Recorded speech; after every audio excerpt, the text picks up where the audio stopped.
Okay, so I know that we are well into 2023, but I found this article on ranker.com of the 16 seriously dark Disney fan theories that we learned in 2022.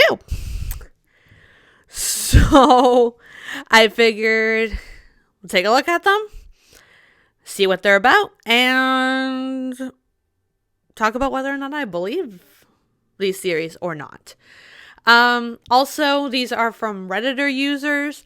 I am not going to physically say which Redditor user they are from, but their username will be somewhere on the screen. I don't know where, either in the top or on the bottom. So yeah, there's that. So let's get on with it. A human gets eaten by a spider in the Emperor's New Groove. Yes. Yes. Yes, is all I have to say to that. I had a random thought the other day about Disney's The Emperor's New Groove. While Kuzco is walking in the forest in his llama form, he sees a fly screaming, "Help me," before it gets devoured by a spider.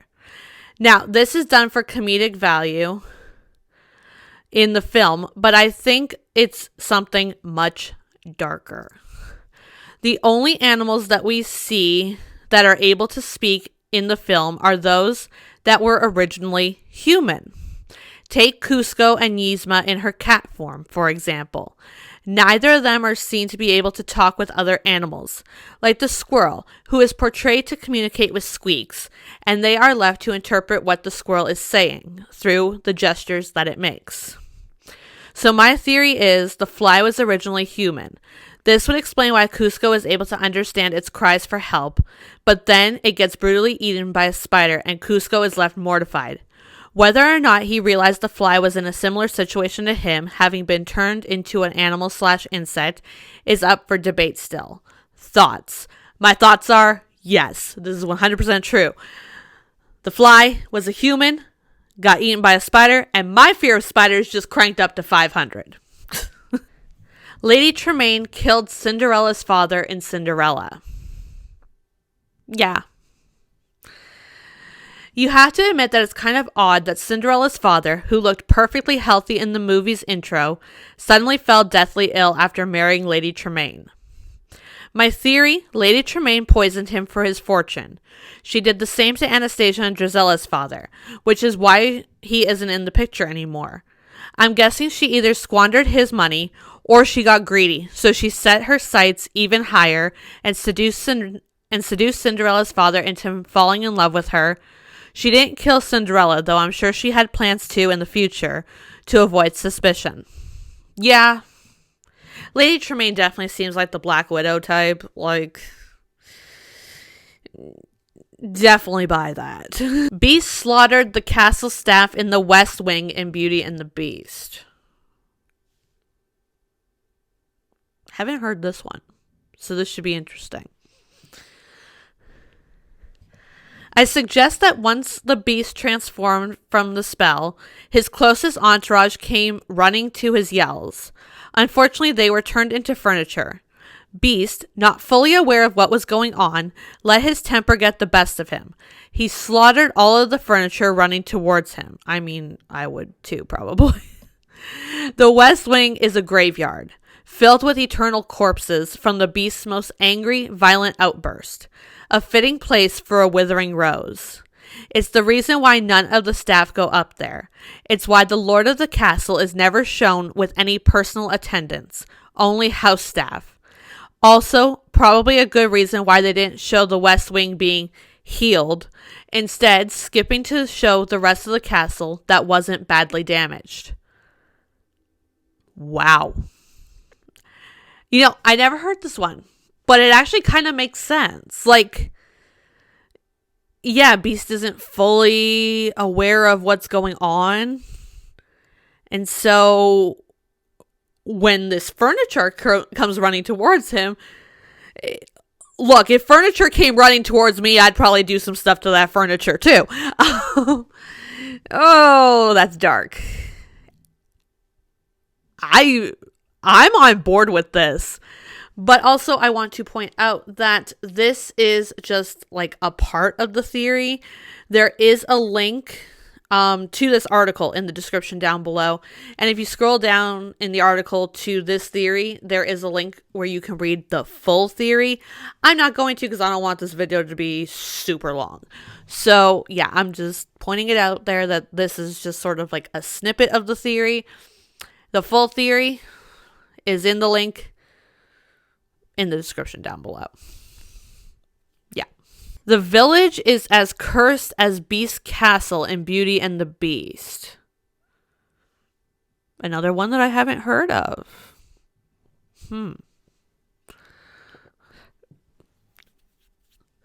Okay. I took 9 years of French. I'm going to butcher this entirely, but we're going to have fun. I'm sorry to anybody I offend with this. The village of Villeneuve. I took 9 years of French. Doesn't mean I can speak it, guys. Is caught in the Enchantress's curse as well. It's stated outright that she erased the memories of the prince, his lands, and servants from the villagers' minds. But if you pay attention, she also locked the village in a time loop. It's stated several times in the movie that the curse has been going on for years. The beast and transformed servants don't age. Chip is still a child when Belle arrives, and he was a child the night the curse was pronounced. When the curse is broken, none of the servants are younger than the people they left behind in the village. If the village experienced the normal passage of time, they would have been much older than the servants, Mr. Potts, for example. The servants didn't revert to their actual ages either, since Chip was still a child after the curse was broken. Belle's actions and comments. She's able to walk through a crowded marketplace without looking. She knows exactly when everyone wakes up every morning. She talks about the baker having the exact same tray of goods every day. The enchantress stayed in the village, disguised as a spinster.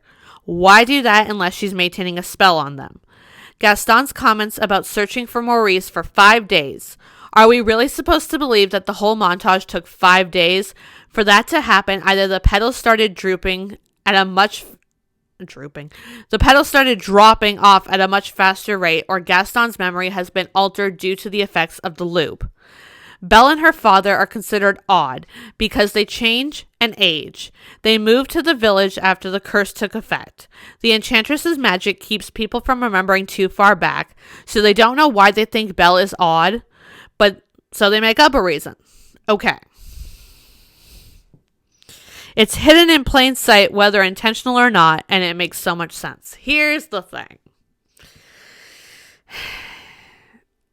I'm not sure because it's been a little bit since I've seen the animated Beauty and the Beast. Do they actually reunite with the townspeople? Because I know in the live action version they do. But do they do that in the animated version? I don't remember. But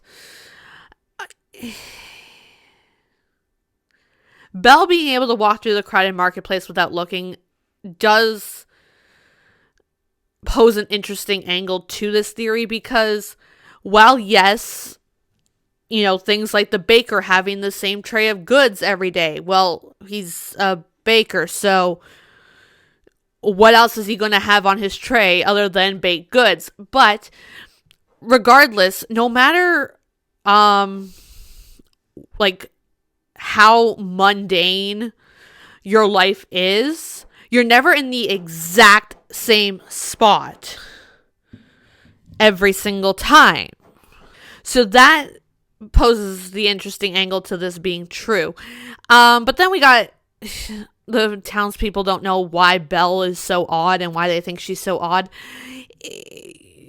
The logical explanation to that is Belle exists in a time period where women were essentially responsible for cooking, cleaning, marrying a man, and bearing children. Nothing else.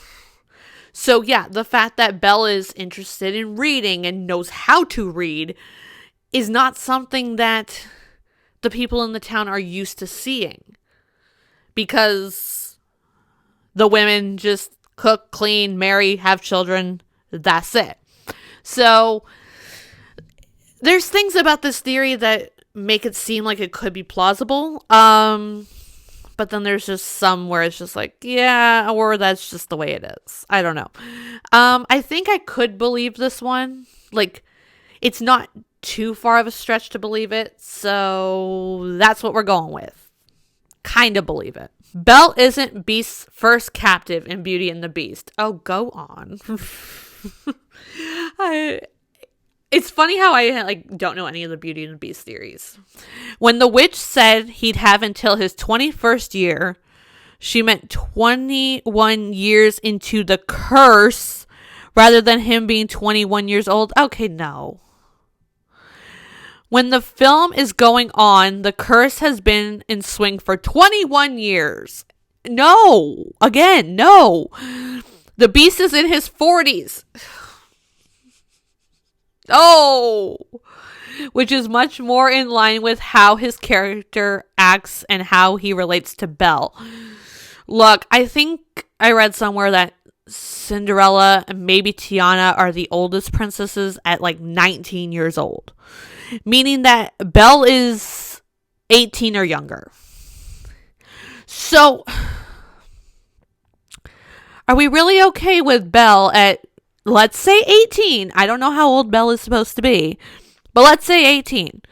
Are we okay with her being in a relationship with this dude who's in his 40s and is prone to violent outbursts? No, we're not okay with that. Oh, right out of the gate, I'm just like, this theory is not going well.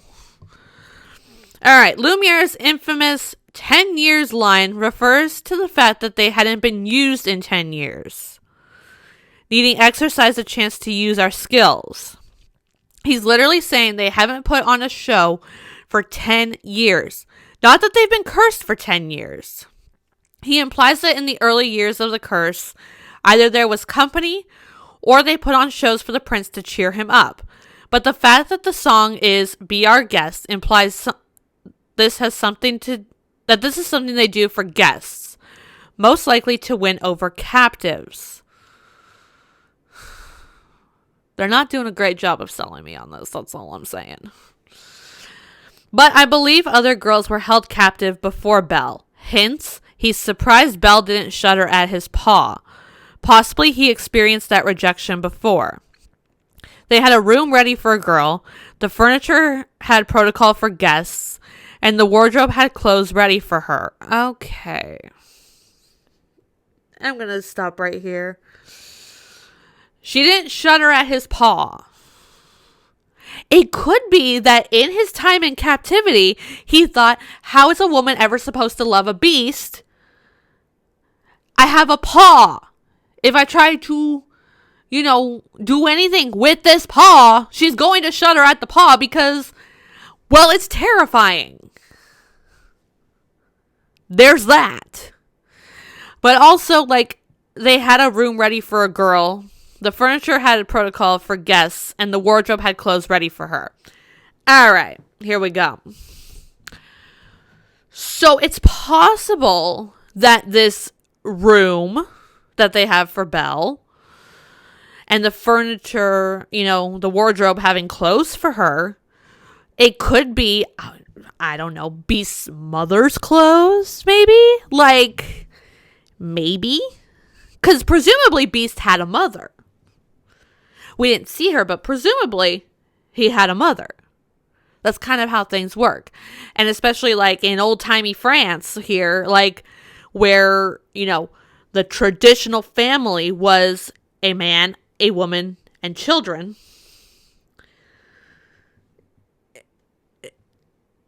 We weren't devoid of women in this castle. That's the thing. Also, maybe, presumably, Beast, how do I put this? Entertained women before the curse and just had a bunch of fancy clothes for the women that he would entertain. It's not out of the realm of possibilities here. That's all I'm saying. All right, moving on. I think in the early years, Beast and the servants took girls to the castle through various means and tried to get them to break the curse, but none of them could. At which point they'd probably been left to starve in the dungeons like Maurice would have. Hence the Beast's memorable line, "Then starve." Or, and I'm just spitballing here, maybe Beast has been told Belle could break the curse. Right? But in order for that to happen, Belle has to spend time with him to fall in love with him. She doesn't want to do that. Fair. So he's angry because this is his one chance to have the curse broken, and Belle doesn't want to spend any time with him, so starve. You don't want to eat with me? You don't want to spend time with me? You want to stay locked up in there? Great. You don't get no food.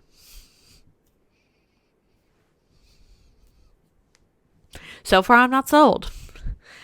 I think that in the 11th year, something particularly disastrous happened, and he stopped trying, which is why the furniture didn't put on a show / have a guest for 10 years. Even the narration says, as the years passed, he lost hope, meaning he did once try to get girls over to break the curse, and there were attempts. Okay. So, as the years passed, he lost hope. Now, here's the thing. That may be the only part that could actually point any sort of finger at this being true. But there's also as the years passed, he lost hope. Maybe he was hoping that while this curse was, on him and the castle staff, that was all it was, and that women would be coming to try to break the curse, and nobody ever did because he was erased from the townspeople's minds. I'm just saying, there's the slimmest evidence that this is true. I'm not sold. So I'm going to go with no. Blenny has a dangerous appetite for fish in Finding Nemo. Okay, so it's been a while since I've seen Finding Nemo. No idea who Blenny is. So I'm just going to roll through this theory, and this may be the fastest theory we get through. Or not. It looks like a very long story. Okay. At first glance, it seems like Blenny is shaking because he is scared. But what if his shaking is actually the result of withdrawal from his fish-eating addiction? At the end of Finding Nemo, there is an end credits scene that shows Blenny eating the anglerfish. So we know that he is a fish eater. We don't know how he and the hammerhead shark met, but it's possible that he came along to the meeting because he wanted to manage his addiction to eating fish. For a few seconds, he is on screen during the meeting, and we see him make a couple of glances towards Marlin and Dory. He even gives them one last glance before he chooses to leave quickly. Furthermore, if he was brought there by force by the hammerhead, why didn't he look up at him before he runs off to check that he isn't watching him? He just swims away, and none of the sharks seem to care, possibly because he is a regular at their meetings. In fact, he doesn't seem to pay much attention to the sharks at all, almost as if he was distracted by something else. Lastly, in the end credits scene, we see him wandering through the dark trench, the same one that Marlin and Dory went into. My guess is that he was unable to control his addiction and followed them into the trench to eat them, but got lost in the darkness and could not find them. Instead, he found and ate the anglerfish. Think about it. If his shaking was due to fear, then why on earth would he go down into the dark trench? Sure, why not? Let's put this one firmly in maybe, because I haven't seen Finding Nemo in a while. Blenny, no idea who that is, so we're moving on. Simba's departure, not Scar's reign, causes the drought in The Lion King. Yes. All right. Simba caused the drought in Pride Rock. The past kings, like Mufasa, are in the sky, specifically the clouds, as shown by Mufasa talking to Simba when he's with Timon and Pumbaa. The clouds, which carried the rain, left to follow the rightful king when he left Pride Rock. Simba spends years with Timon and Pumbaa in an apparent tropical jungle that obviously gets plenty of rainfall. When he is shown going back towards Pride Rock, the clouds roll in behind him. They seemingly follow the rightful king back to the Pride Lands, and it begins raining shortly after. For years it bugged me how Scar taking power somehow caused the drought.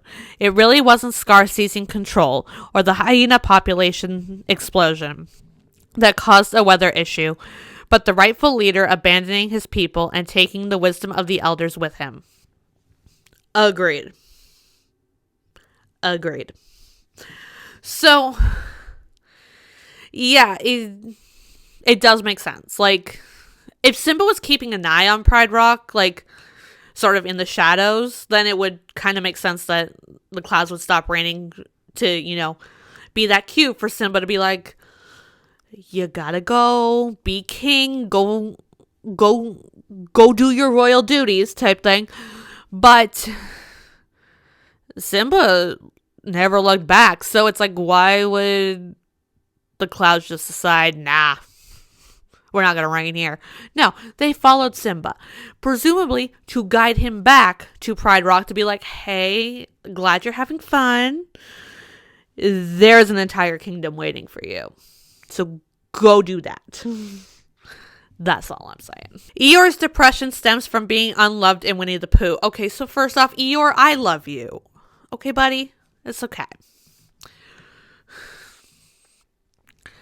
A stuffed donkey would be the least appealing stuffed animal of all of Christopher Robin's toys. I mean, fair, but also, Eeyore, I love you. It's okay, buddy. He doesn't have the human resemblance of an upright bear. He doesn't have the ferocity of a tiger. He doesn't have the exoticness of a kangaroo. He doesn't have the preciousness of a piglet. He can't run fast. He can't fly. He's not particularly large. He doesn't have any standout features whatsoever. I don't know why we gotta do Eeyore dirty like that, but whatever.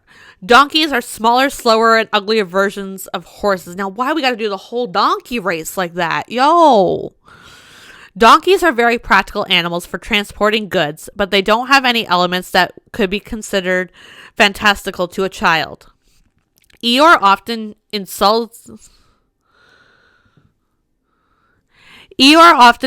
the intelligence of the other animals and prides himself on being the superior artist of the group with his poetry. Very obvious attempts at supplementing an inferiority complex. When he lost his tail, rather than throw it or Eeyore away, Christopher Robin made sure to keep it attached. This would explain his love for his tail because it reminds him that Christopher Robin cares about him and his well-being, even though he doesn't play with him very often. Oh, Eeyore, buddy. I love you. It's okay. This is so sad. Dumbo's dad died in a real-life train accident in Dumbo. Oh, boy. Here we go. Here we go. My wife and I watched Disney's Dumbo again recently, and something finally clicked in my mind. Dumbo is another example of a Disney hero who is missing a parent, as are they all. Dumbo's mother is referred to as Mrs. Jumbo throughout the film. Jumbo was a real elephant. The real Jumbo was killed in a train accident while traveling with P.T. Barnum's circus. He had been a very popular elephant throughout his time there.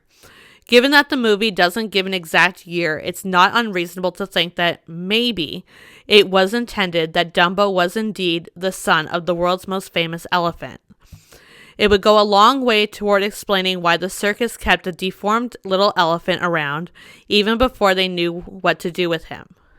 He would have been good advertising just by his presence. Oh boy.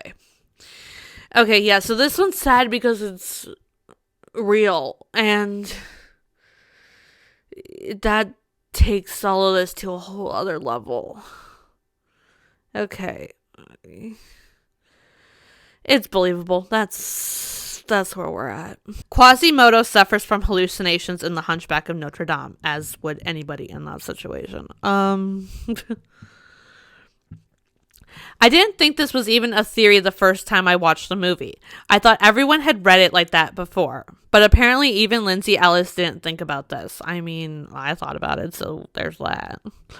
Quasimodo has been locked in that tower for years. His whole life, honestly.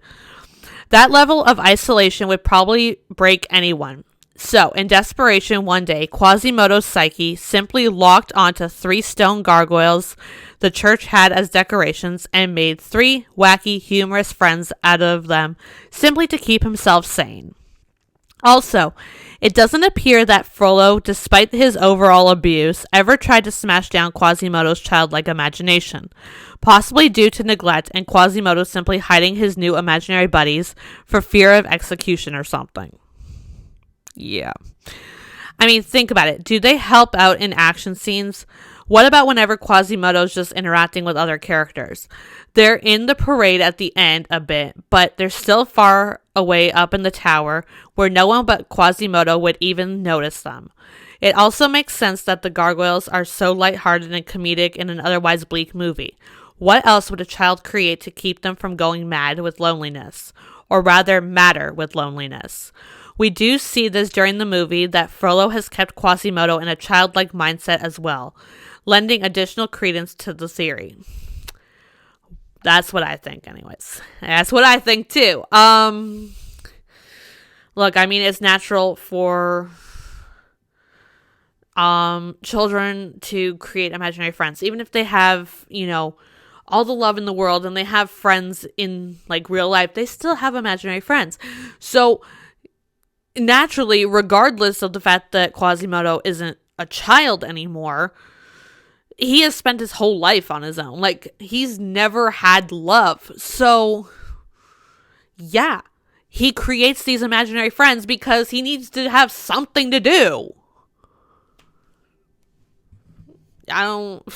It makes too much sense. Goofy's wife died in a tragic car accident prior to a Goofy movie. Okay. Not gonna lie, I haven't seen the Goofy movie in forever, but that's where we're at. I've come up with a theory as to what happened to Goofy's wife / Max's mother in the Disney franchise. Apparently, Goofy used to be married to a woman named Mrs. Geef in the cartoons from 1951 to 1953. Okay. These completely not a frame of reference for me at all.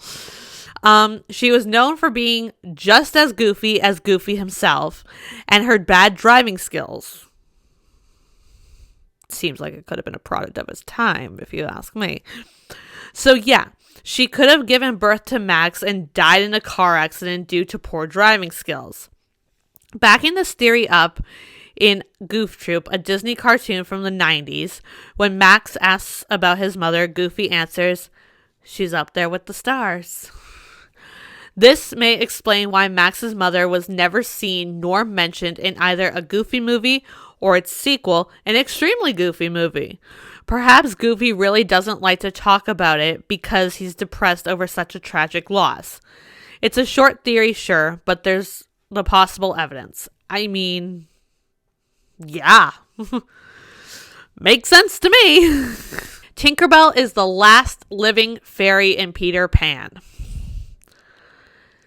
In the original Peter Pan movie, released in 1953, Tinkerbell is shown to be highly possessive, envious, and short-tempered, even going as far as to try to kill Wendy so that all the attention will go back to her. Yeah, Tinkerbell was kind of insane. However, in the spin-off series, her personality is much friendlier. Furthermore, there were many other fairies there, such as Silvermist, Vidya, and Iridessa. Her personality in the 1953 movie might be that way because a disastrous event killed off all the fairies. With Peter Pan being the only friend she had left, she is extremely possessive of him out of fear of losing him. I mean, that makes sense because, like, the Tinkerbell and Peter Pan movie, vastly different than the Tinkerbell from the Fairies franchise. Just, like, personality-wise even, like, how did she go from this bubbly little fairy to like psychopathic murderer. Like, there's gotta be a point B on how we got from point A to C. Because, oh boy. Ariel and Eric's marriage ruined the kingdom in The Little Mermaid. Yep, it did. When Ariel became human and married Prince Eric, there was no way she would allow them to continue fishing. She wouldn't want to risk catching a friend or family member. They were obviously fishermen, which you can see in the kitchen when Louis is preparing dinner. There's fish and crab everywhere. Then, in the straight-to-video sequel, they need to build a wall around the kingdom, blocking the ocean to protect Ariel's daughter Melody. Now, not only can the fishermen not fish, but the traders cannot trade with other kingdoms across the sea. The kids in the movie say they don't like Melody because she is weird. But I think part of it also is because so many people lost their jobs because of Ariel and Melody that there was some resentment towards them. Yup. Yup. Definitely makes sense. Yeah, because why would Ariel allow them to continue fishing? Like, obviously not. But, like, if that's their livelihood, like, that's going to cause some issues within the kingdom. Hans was cursed by the trolls in Frozen. I love this one so much. Okay. So Hans was this lovely guy during the movie, and suddenly he just evil. Supposedly his plan was to charm the kingdom into letting him be the ruler. But all of his nice scenes were basically him faking everything. But how does that actually make sense? Even when no one was watching him after he first meets Anna, he smiles. And not an evil Disney smile. No, he seems really taken in with her. He gives out blankets. He tries to find Anna and Elsa. All those acts were false? In the song that nobody really listens to, Fixer Upper, the trolls make it clear they want Anna and Kristoff to end up together and are shocked to learn of a fiancé. Oh no, their plan ruined. But then they sing, and I'm not going to sing for you guys because I actually like my viewers. So she's a bit of a fixer-upper. That's a minor thing. This quote engagement is a flex arrangement, and by the way, I don't see no ring. Now for the clearer part. So she's a bit of a fixer-upper. Her brain's a bit betwixt. Get the fiancé out of the way, and the whole thing will be fixed. So yeah, how do you get the fiancé out of the way? Make him evil using the mind-bending tricks we already know that they are capable of. They even rhyme betwixt with fixed. Changing memories is their fix. Hans, at that point, is at the top of the North Mountain, still trying to help Arendelle and Elsa. He even saves her at risk of his own life by redirecting the crossbow bolt. During his return, the trolls must have got him.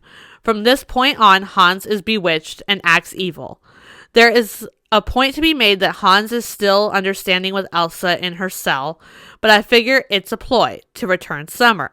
After all, the movie wants to make you believe all his good deeds were fake. In this theory, evil Hans only has one fake nice scene. You still shouldn't marry a man you just met, though. Okay. Yeah. So I love that theory. Fully believe that theory. I do, however, want to point out that I do think Anna and Kristoff would have ended up being together because, well, they actually got to know each other instead of, oh, I saw you across the room, let's get married. Right? Like, they actually got to know each other, and I do think that they fell in love, and they would have ended up together anyways. I'm just not entirely sure Hans being evil was Hans being evil. I think it was the trolls. It makes the movie much more interesting, honestly. Naveen's frog brain is the only reason he settled down in The Princess and the Frog. All right. I'm going to need more details on this for sure, because I'm like, okay. In Princess and the Frog, Prince Naveen is a womanizer who has been with thousands of women. That is way too many women, by the way. He was kicked out from his family for being a leech and sleeping with women, and he just wanted to sow his royal oats, if you will. My theory is that when he became a frog, it changed his way of thinking when it comes to a mate, and he fell in love with Tiana because of this. In addition, since most frogs are promiscuous, there's only been one species of frog that mates for life, and it's Ranitomea imitator. I butchered that entirely, guys. I'm sorry. Who are monogamous and are native to Peru. You learn something new every day. All right, now we get to the proof. The proof. We've seen that when frogs, certain actions are beyond their control that are frog-based. For example, when Prince Naveen tried to eat the flies. Now, you may say that Naveen has little self-control. I mean, he's a womanizer after all. But even Tiana, who is single-minded in her goals in life to forego everything to get her restaurant, can't stop herself from trying to eat the flies. This could also be why Tiana wanted to marry Naveen, since most frogs are promiscuous. And since Naveen was the only frog, her frog influenced brain wanted to mate with him. Okay. As a frog, Naveen and Tiana look different. Naveen especially has these marks on his legs that Tiana doesn't have. If you look up that frog, they can have different patterns, but the point is they have patterns and are not just green like Tiana, indicating a different species. Prince Naveen's accent was based on a Brazilian-French combination, and Peru and Brazil are on the same continent. While Peru was colonized by France, plus with Naveen's complexion, he could be from South America, and he arrived by boat. Okay. So, in short, Prince Naveen fell in love with Tiana because his brain was subconsciously changed as a frog. And because he was a species of frog that is monogamous, and the kingdom of Maldonia in South America and near Peru, because that's where this species of frog is native to. I'm not going to lie, I understood none of that theory. So we'll go with sure. Why not? The genie creates a population and then genocides it in Aladdin. Okay, sure. Let's go with that. In Aladdin, when he makes his first wish, Aladdin specifically says, "Genie, I wish for you to make me a prince." He doesn't say, "I wish for you to make me seem like a prince." Here's where it gets weird. Prince isn't just an honorific. It's a job title, one that implies that he's in line to be the ruler of a kingdom. So this gives us two options. The genie commits a magical coup against the rulers of an existing kingdom. Possibly. The genie creates an entire new kingdom out of thin air. All right. Later in the movie, it's implied that Jafar has never heard of. Guys, I feel like I need to watch Aladdin to figure out how to pronounce this. Ababwa. I'm like, I can hear it, I just can't say it. Meaning it is most likely the second option. So that is, genie creates an entire kingdom out of thin air. The implications of this are a little horrifying. In order to create a kingdom, this implies citizens, buildings, animals, an economy, etc. Where did these people come from? Did the genie create life out of thin air like a god? Or did he kidnap people? Ooh. Further, who the heck is running this kingdom? In the sequels, we see that Aladdin's dad is a thief. So, well, he's not the king. Clearly. We know Aladdin's not running it. He's off in Agrabah trying to get Jasmine. Nobody's running this kingdom, y'all. Nobody's running it. Furthermore, assuming the genie created humans to fill Aladdin's kingdom, do they have memories? Or are they just confused as heck about who they are and how they got there? When Jafar undid Aladdin's wish, were they all killed? Any way you look at the genie instantly making Aladdin a prince, there are terrifying implications. Yeah, I didn't really think about that. Sure. This makes sense. I'm just like, we're not going to touch it. Look, that was number 16. So we are done with the list of the dark Disney fan theories that we discovered in 2022 in a 2023 video. We do things on our own schedule over here on this channel. Yeah, let me know which one of these dark theories is your favorite. Which one do you think is the most believable? Let me know if there's any other dark Disney fan theories. I am really curious to hear all your dark Disney fan theory thoughts in the comments down below. Thanks for watching the video. Don't forget to subscribe if you want more Disney content.